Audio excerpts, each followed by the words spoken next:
For the first time in more than a month, both houses of Congress are back at work in Washington. This week, both houses will be discussing significant energy and climate issues. Clean Skies' Tyler Suiters is here with a closer look at the week ahead on Capitol Hill. So, Tyler, let's start with the Senate and still the movement against EPA regulation of CO2. Right, you say still, Susan, because this has really been going on for months now. And the center of this is Lisa Murkowski, the ranking member of the Senate Energy and Natural Resources Committee.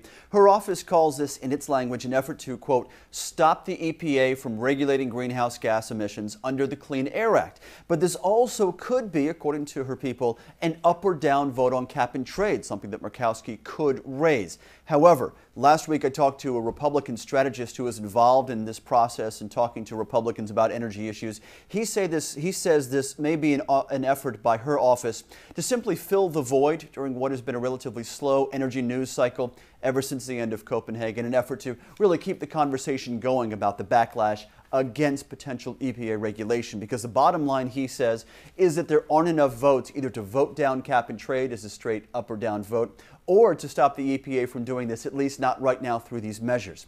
Now, as I said, Murkowski is integral on the Senate Energy Committee, which has a tradition of bipartisan approaches when crafting energy legislation or taking on various issues. That's to the credit of Senator Murkowski and also Chairman Jeff Bingaman. When I talked to Lisa Murkowski late in September, one of our many recent conversations, she was trying to raise an amendment against EPA regulation. This was her first amendment, one that did not go forward. And she, at that point, stressed the bipartisan support she felt she had for stopping or at least postponing any EPA regulation.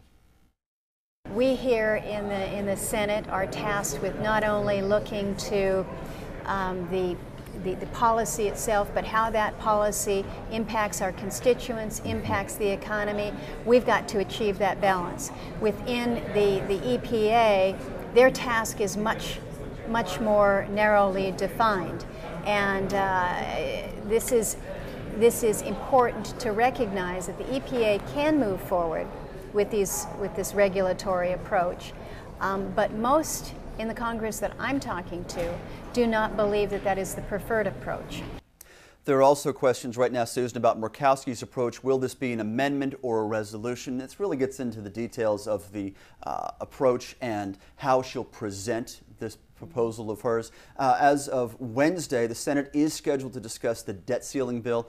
Her amendment could be attached to that. So as soon as tomorrow, we could get a decision on this or a vote, but it may be delayed even further. All right, so that could be a big day because we could have EPA talking about regulation as well, with Lisa Jackson talking tomorrow. Right, a fairly well-publicized speech because it's coming at the Mayor's Conference winter meetings. This gets a lot of national attention. It's here in Washington.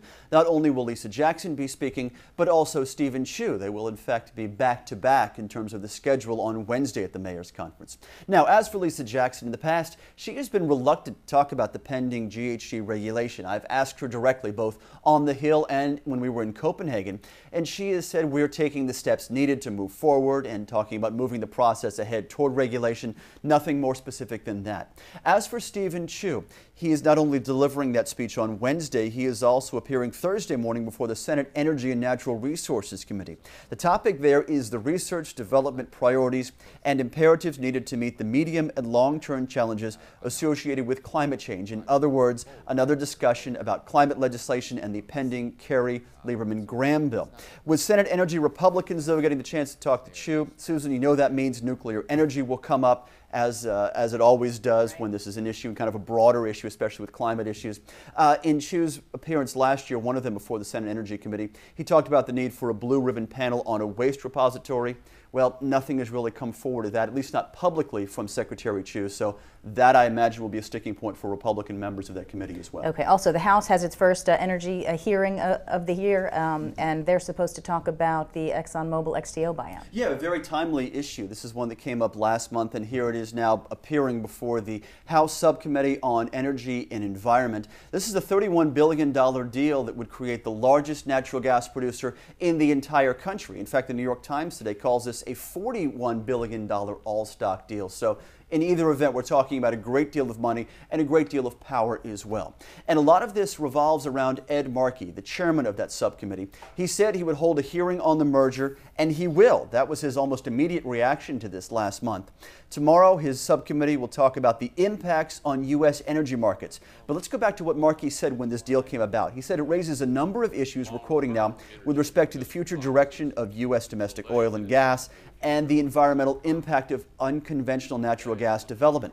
That is where this man comes in, the CEO of ExxonMobil, Rex Tillerson. He is scheduled to appear during the hearing tomorrow, and he'd have to talk about what would be the largest energy acquisition here in the U.S. in almost 3 years.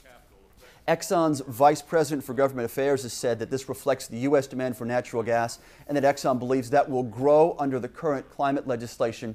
But let's be honest, Susan, this hearing could devolve into a bipartisan referendum on big oil, with Ed Markey and some of his lieutenants really taking shots at the oil industry. Also, natural gas's unconventional production could be at the center here, with XTO's leader being there as well. And so much of this deal involves XTO's potential for natural gas development. That brings in the FRAC Act, which has come up in the House and the Senate last year, examining the safety and the environmental impact of hydraulic fracturing to get at this natural gas. That should be a central theme as well, as will the role of natural gas under climate legislation. Remember, in the House, it originated with the Markey-Waxman bill, so Ed Markey takes great proprietary approach to that. The Senate version has a little bit stronger language about the use of natural gas, so both of these should be central tomorrow. But in any event, as you said, a very big week in this first week with both houses back here in Washington. And certainly a deal that large is a huge vote of confidence for these unconventional natural gas reserves, and possibly maybe we'll be seeing more such deals happen. Oh, without question, the Republicans on that subcommittee will certainly bring it up. I think that some of the Democrats will as well, because in a perfectly realistic world, Susan, you have to realize what natural gas will play as such a strong role for electricity generation under a carbon-constrained environment. It's simply virtually the only choice you have in terms of an immediate change to reduce CO2 emissions. Right. A lot of people agree. All right, Tyler Suiters, thank you. Of course.